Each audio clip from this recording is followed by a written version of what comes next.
Hi guys, இன்றைக்கி நம்ம என்ன பதிவு பார்க்க போகிறோன்னா, நான் வேளாங்கண்ணி போய்ட்டு இந்த பதிவு தான் பார்க்க போகிறோம். இந்த அன்னை தேவாலயம் எங்கே இருக்குன்னா, எக்ஸாக்ட் லொக்கேஷன் பார்த்திங்கன்னா நாகையிலேருந்து 18 கிலோமீட்டரில் லொக்கேட் ஆகிருக்கு வேளாங்கண்ணி. இந்த பதிவு நான் ஒரு 4 days பிஃபோருக்கு முன்னாடி எடுத்திருந்தேன்.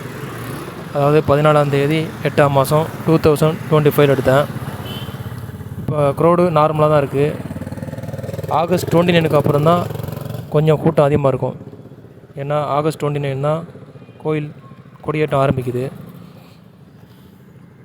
இப்போ பார்த்திங்கன்னா எக்ஸாக்ட் பார்த்திங்கன்னா சென்னையிலேருந்து வேளாங்கண்ணி 352 கிலோமீட்டரு லொக்கேட் ஆகிருக்கு.